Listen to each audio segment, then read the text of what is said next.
დაგიბრუნდით, დღევანდელი დღეც არ არის გამონაკლისი, როგორც წესი და რიგი, თემები გვაქვს მრავალფეროვანი, საინტერესო და კიდევ ერთი სასიხარულო ინფორმაციით ვიწყებთ. კიდევ ერთი კარგი წიგნის პრემიერა.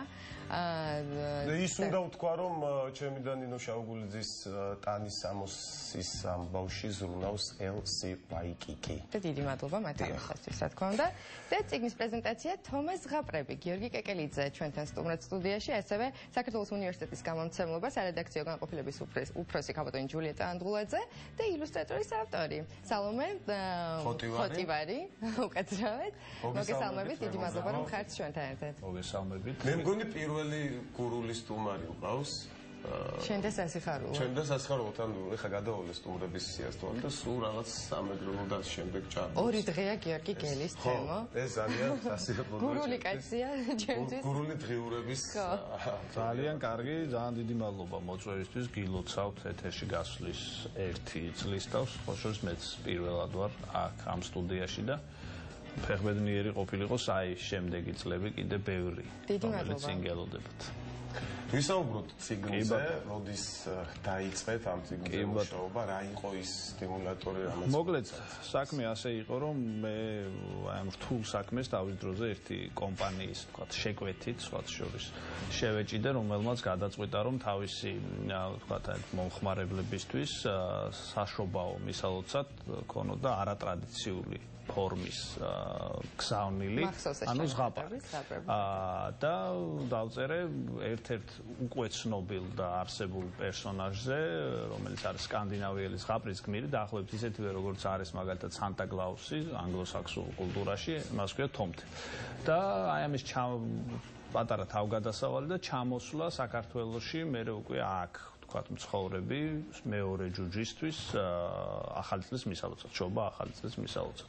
ნუ ეს დავწერე და შესაბამისად თქვათ დაიგზავნა როგორც საჩუქრები და შემდეგ უკვე ვიფიქრე რომ კარგი იქნებოდა უკვე ქართველი პერსონაჟის თქვათ ამბების გაგრძელება და მე და საქართველოს უნივერსიტეტის გამომცემლობას ჰქონდა ამასთან დაკავშირებით გარკვეული მოლაპარაკება და ზღაპრები რომელსაც წერდი გამოსცა საქართველოს უნივერსიტეტმა და ეხლა კიდე ერთი ამბავი მოხდა პირველად, გარდა იმისა, რომ გურული არის პირველად ეთერში და მე ვარ პირველად ეთერში ამავდროულად, პირველად ვნახე აი ამ ციგნის ილუსტრატორი, ქალბატონი სალომე, რომელმაც წინვალედ გაართვა საქმის ერთმანეთის გაცნობა, ორივე ადამიანი. ილუსტრაციები ჯობია ტექსტს. და შესაბამისად მე ვფიქრობ, რომ ძალიან კარგი პროექტი გამოვიდა ზოგადად, იმიტომ რომ ლიტერატურული ზღაპრები მე არ ვამბობ ჩემს ტექსტზე ბუნებრივი არის აუცილებელი ამბავი დღეს ძალიან მარტივი მიზეზის გამო ფოლკლორი ბუნებრივი აღარ იქნება და შესაბამისად ბავშვებს სჭირდებათ ისეთი ტიპის ტექსტები მათ შორის რომელიც მათთვის არის თანამედროვე. ანუ სადაც შეიძლება ვთქვათ კომპიუტერი გამოჩნდეს და სხვა დანარჩენი ისეთი საგნები რომელთაც ისინი აღიქვამენ როგორც მათთვის ვთქვათ შესაბამის ამბავს.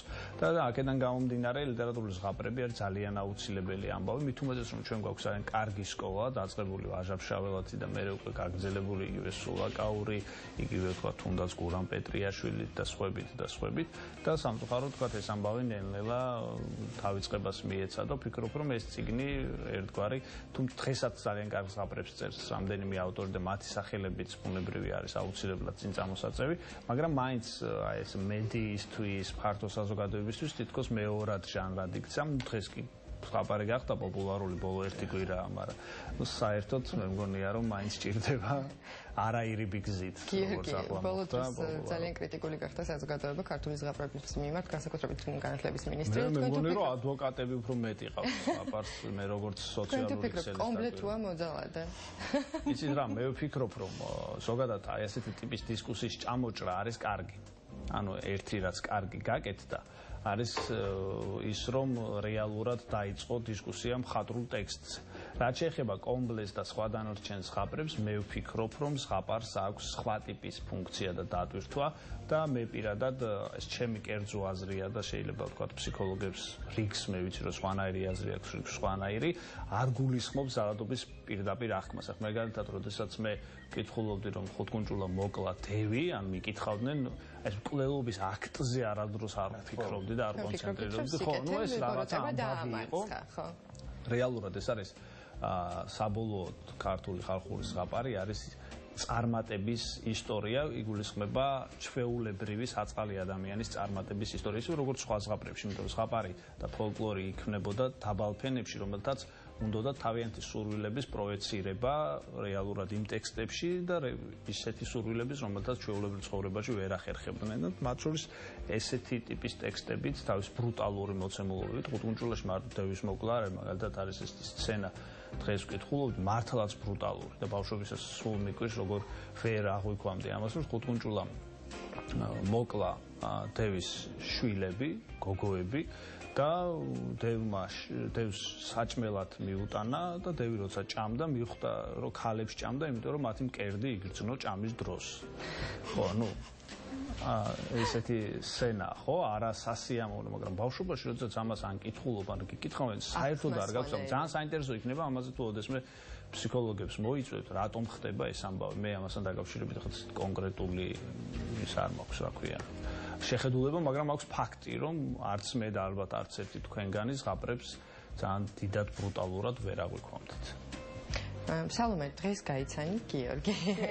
მანამდე არ ჰქონდათ არანაირი ურთიერთობა და როგორ მოხდა მუშაობა ამ ილუსტრაციებზე, რომელსაც თვალი გადავავლე უკვე მე და ულამაზესია მართლაც რომ და წინასწარ გაიცანი თუ არა ზღაპრებს?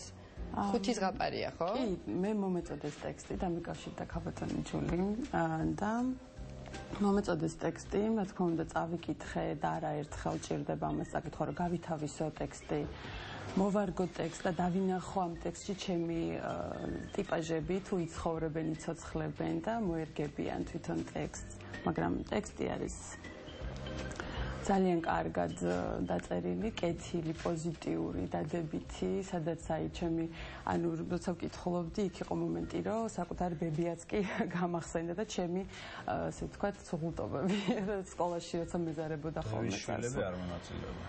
ხო, შვილები არ მონაწილეობენ და რა ვიცი, დასასემოვნო იყო ამ წიგნზე მუშაობა ჩემთვის და იმედი მაქვს, რომ კიდევ განვაგრძობთ. როდესაც ილუსტრატორი მუშაობს ამ თუ ტექსტზე, ხშირად არის ძირითად შემთხვევაში, როცა ავტორთან გადის ხოლმე კონსულტაციაზე, თქვენ შემთხვევაში ეს არ იყო. როგორ შეაფასებ გიორგი, როგორ დაიგო სალომე? ძალიან დადებითად მე ხო ვთქვი, რომ ეს ტექსტზე უკეთესი ნახატები არის. არა, ესეც შეუძლიათ თქვა დაინტერესებულ ადამიანებს დღეს არის სხვა შორის წარდგენა ციგნის 8 ნახევარზე საქართველოს უნივერსიტეტში მოვიდნენ და ნახო. ხშირად ხდება ხოლმე თუ შეიძლება რომ ანუ არის ბევრი ისეთი ტექსტები მოუწოდებიათ, სადაც ანუ წამიკითხავს, მე არ ვამბობ, რომ ვინმე ამ ავტორზე რაღაც ცუდიან, რაღაც უბრალოდ არის ხშირად, რომ ზუსტად ეს პოზიტივი არ იგრძნობა, ზუსტად ის, რაც ბავშვი ამით უნდა იკვებებოდეს, იზრდებოდეს, უკითხავდნენ, ან თვითონ კითხულობდნენ უკვე, ამიტომ ძალიან თხოვნა არის იქნებოდა ისეთი, რომ ავტორების მიმართ, რომ ყოველთვის ეს პოზიტიურები ყოფილიყო. ანუ შენ ესე იგი ხარისვარია ის ადამიანი, რომელსაც ეშინოდა ზღაპრები. კი, მე მეშინოდა ზღაპრების, კი. ანუ ვიხედებოდი ხოლმე ანტიკომპლექსი. შემდეგ თუ ისე ზღაპარს წავიკითხე. აი ეს კონკრეტულად ყველანაირი ქაბატონმა ჯულიეტასთან მექნება შეკითხვა, ანუ თქვენი გამომცემლობა აქტიურად მუშაობს საგანმანათლებლო კუთხით და როგორ მოხდა შერჩევა ამ ტექსტის და რა იყო თავარი არსი და მისი? ჩვენი უნივერსიტეტის გამომცემლობა 2004 წლიდან ფუნქციონირებს. გამოცემული გვაქვს ძალიან ბევრი დასახელების საუნივერსიტეტო სასწავლო სახელმძღვანელოები. ჩვენი ძირითადი სეგმენტი არის სტუდენტები, მაგრამ აი უკვე 10 წელი გვიხდება მომავალ წელს და რაღაც მრავალფეროვნება მოვისურვეთ ჩვენი სახელმძღვანელოების და ეს იდეა რომ გაჩნდა სასიამოვნოდ დაემთხვა ერთგვარი კვლევის სტატისტიკური მონაცემის გამოქვეყნება, რომ საქართველოს ეროვნული ბესტსელერი გახდა გიორგი კეკელიძეს გორული დღეურები. ეს იყო ერთგვარი ბიძგი იმისათვის, რომ ჩვენ დავინტერესებულიყავით გიორგით და კი და შემდეგ უკვე დავუკავშირდით საკმაოდ ესეთი ინტენსიური მუშაობა გავწიეთ, სამუშაო გავწიეთ ამ წიგნისთვის. ხანგრძლივად მუშაობდით. მინდა აღვნიშნო, რომ გიორგი არის საოცრად კომფორტული ადამიანი, საერთოდ ავტორები ცოტა ისეთი სპეციფიური შემოქმედებითი ხალხი გამოირჩევა ცოტა სირთულებით, მაგრამ ამ შემთხვევაში მადლობა სირთულეებს როლში არიან რაღაცეზე. მანერული ხალხი. ხშირად ხდება ჩვენ ამ სფეროში. და საბოლოოდ გამოვეცით დღეს გვაქვს პრეზენტაცია. პირველი ემოცია, როცა მე ამას ვკითხულობდი, როდესაც გიორგიმ გამომიგზავნა ელექტრონული ვერსია, პირველი რაც შევნიშნე, გარდა იმისა, რომ ბავშვობისთვის სწორად შერჩეული ენაა და ცოტა განსხვავებული სიტყვებით შემოდის, რაც ძალიან სპეციფიურია და სასიამოვნოდ საკითხავი. ამის მიღმა იყო ძალიან პოზიტიური განწყობა, სადაც აი გიორგიმ აღნიშნა, რომ თავის დროზე თვითონ ესე ნეგატიურს და პოზიტიურს ესე არ აპირისპირებდა, მაგრამ ვერ ვაპირისპირებ. ვერ, დიახ, აი ჩემი შვილის შემთხვევაში, მაგალითად, ჩემს ბავშვობას არ დავუბრუნდები, მაგრამ აი სადაც ოდნავი აგრესია და ნეგატიური მოდის, ეგრევე ვწყვეტთ ზღაპრის კითხვას და მოყოლას, იმიტომ რომ საფუძვლოდ არ ვლაპარაკია მინისტრს ესე გამო. კი, ამაში უნდა დავეთანხმო და მახსოვს, როდესაც წავუკითხე, აი ეს მომენტი ბავშვებს რაც აქვს კიდევ ერთხელ, რაც ნიშნავს, რომ მოგვეწონა, ესე იგი, ანუ ეს იყო ეს ძირითადი, რაც ის თვალში მომხდა. გადაწყვიტა, კი. დღეს 7-ის ნახევარზე გვაქვს პრეზენტაცია და მოხარულები ვიქნებით თუ პატარებთან ერთად გვესტუმრებით, შევეცდებით, რომ შესაფერისი გარემო დაგახვედროთ. ხო, გიორგი, ზოგადად რო ვისაუბროთ ზღაპრების და ამ ზღაპრული გმირების თემას, სხვაჩობს 2001 წელს თუ არ მეშინება, სწორედ ამ დღეს გამოვიდა პირველი ფილმი ჰარი პოტერის შესახებ. სრული ბუმი იყო და რეალურად სხვა შორის საინტერესო არის თვითონ აი ამ ტიპის ტექსტების წერის ისტორია. ცხადია იგულისხმება ავტორიც, იგულისხმება მისი ნიჭიერებაც და თემის არჩევაც, მაგრამ ამავდროულად აი ამ თემის არჩევასთან დაკავშირებით, რაც არ უნდა უხეშად ჟღერდეს, თქვათ, ლიტერატურასთან მიმართებაში, ჩართულია ძალიან ბევრი პროდიუსერი. ანუ, როდესაც მაგალითად როულინგმა თავისი ტექსტი მიიტანა გამომცემელმა დაინახა ცხადი ამ ტექსტში სერიოზული პოტენციალი, მაგრამ ამავდროულად უთხრა, რომ აი აქ ეს ჯობდა რომ განვითარებულიყო, იქ ის ჯობდა რომ განვითარებულიყო, ანუ რეალურად ადამიანები მეგულისხმობ ამ შემთხვევაში სერიოზულად განვითარებულ საგამომცემლო ბიზნესს, ანუ ბიზნესს, რომელსაც ყავს აგენტები, პროდიუსერები და შემდეგ ბაზარს იკვლევენ და ნახულობენ, თქვათ, რა განწყობებია ამ შემთხვევაში და რა სურვილები და მოლოდინები. მეტიც მართალია ასეთი ფორმები, თქვათ, თავის დროზე, როდესაც ფოლკლორული ზღაპარი ჩაისახა ამ ყველაფერს არ ქონდა, მაგრამ მე უკვე აღვნიშნე, რომ ამას ქონდა ერთგვარი არაგააზრებული სოციალური კვლევის შედეგის ფორმა. ანუ ადამიანებმა იცოდნენ, რომ ისეთი ზღაპრები, სადაც გმირი, რომელიც იყო ღარიბი ოჯახიდან, არ ქონდა არავითარი, თქვათ, წინაპირობა იმისა, რომ ის წარმატებული გამხდარიყო, დაიბადებოდა, ბევრ სირთულეს გადალახავდა და გახდებოდა მეფე, რომელიც ცხადია იყო მაშინდელი წარმატების უმაღლესი საზომი, უკვე იყო რაღაც განწყობების გამოძახილი. ანუ ზღაპარი ამას იმიტომ რომ არ არის, ვიხედავთ მისი ფანტასტიკური, თქვათ, შეფუთვისა, ეს არ არის დამოუკიდებელი ტექსტი, რომელიც სადღაც, თქვათ, სოციალური გარემოს გარეთ იქმნება. ეს არის ტექსტი, რომელიც პასუხობს იმ მოვლენებს, რომელიც ამ შემთხვევაში ახლა ამ წუთას ვითარდება, ან ვითარდებოდა ჩემს ბავშვობაში და ცხადია ემოციური აზრით გამოყოლილი მაქვს. ძალიან პოპულარული ჟანრია მსოფლიოში, ცხადია პირდაპირ თვალსაზრისით ჰარი პოტერი არის რაღაც აი ფენტეზსა და ფანტასტიკას შორის ნაზავი, თქვათ, ტექსტი და ეს არ არის ტიპური ლიტერატურული ზღაპარი, მაგრამ ბუნებრივია ამის გენეზისი არის ცხადია ტრადიციული ზღაპრიდან და ალბათ მთავარი ამბავი არის ის, რომ ადამიანებს, ვინც არის ამის მომხმარებელი, სურთ რომ ყოველდღიურობას გაექცნენ ფანტასტიკურ რეალობაში. ეს არის ყველაზე კომფორტული, თქვათ, თავშესაფარი, თუნდაც აი 2-3 საათის განმავლობაში, როდესაც ფილმებს უყურებ, ან როცა წიგნს კითხულობ, იმიტომ რომ ეს ხომ არის რეალურად საშუალება ადამიანისთვის, რომ საკუთარი ტყავიდან გამოვიდეს და შევიდეს ისეთ ტყავში და იცხოვროს რამდენიმე საათის განმავლობაში, რომელსაც ისე ჩვეულებრივ ცხოვრებაში ვერ მოახერხებს. ამიტომ ზღაპარს აქვს სუბლიმაციური, თქვათ, ეფექტიც, ანუ ტერმინის გარეშე რო ვთქვათ, თუ კი ვთქვათ, შენ რაღაც განწყობები ტანჯავს და ასე შემდეგ და ასე შემდეგ შეიძლება მან გაგათავისუფლოს, ანუ კათარზის რასაც ეძახდნენ რა, არ არის მე მგონი ეს ძალიან უცხო სიტყვა მაყურებელთა უმეტესობისთვის, ანუ ის რაც თქვა ამ შემთხვევაში შენ ცუდი განწყობებისგან და თქვა ესეთი ემოციებისგან გაგათავისუფლებს. შეიძლება აი ამ განწყობებისგან გათავისუფლებას ძალიან მკვეთრად გამოხატულმა აი ზუსტად ამ ბრუტალურმა სცენებმაც შეუწყოს ხელი. ანუ ლიტერატურა ცოტა ისეთია ამბავია რა, არ არის ჩვეულებრივი დოკუმენტური მოცემულობა, სხვადასხვა გვერდითი ეფექტი აქვს და შესაბამისად ზღაპრებს ყველაზე მეტი ალბათ. ხო, მე პრინციპში სამივე თქვენგანთან მექნება ახლა ეს შეკითხვა იმ კუთხით, რომ აი გიორგი მახსენა, რომ ჩვენთან არ არის იმდენად პოპულარული ეს ჟანრი ჩვენს ავტორებში, ну, როდესაც იყო ძალიან პოპულარული ვახსენეთ, მოტია იოსელიანის დაჩის იოსელიანის წინვალე ციკლი იყო და მაგალითად ეს სალამურას თავგადასავალი, რომელიც ანუ ჩვენ ახლა ვცხოვრობთ ისეთ ეპოქაში, და კინემატოგრაფის ძალიან ისეთ მდგომარეობაში, მარველის და დისის რაღაცნაირი ეპოქაა რა, ეს მითოლოგიური გმირები, თითქმის ღმერთ კაცები, რომლებიც ძალიან პოპულარულია ჩვენ ქვეყანაშიც კი, ხო? როგორც ავტორი, როგორც ილუსტრატორი, თქვენ გამომცემლობა, როგორ უნდა უპასუხოთ ჩვენ აი ამ გამოწვევებს, ჩვენმა ერმა, ჩვენმა ქვეყანამ, რა უნდა ვაკეთოთ ამ კუთხით, როგორ შევთავაზოთ კითხველს, შემდგომ თუ ამის კინოვერსია გაკეთდება და ამ შემდეგ.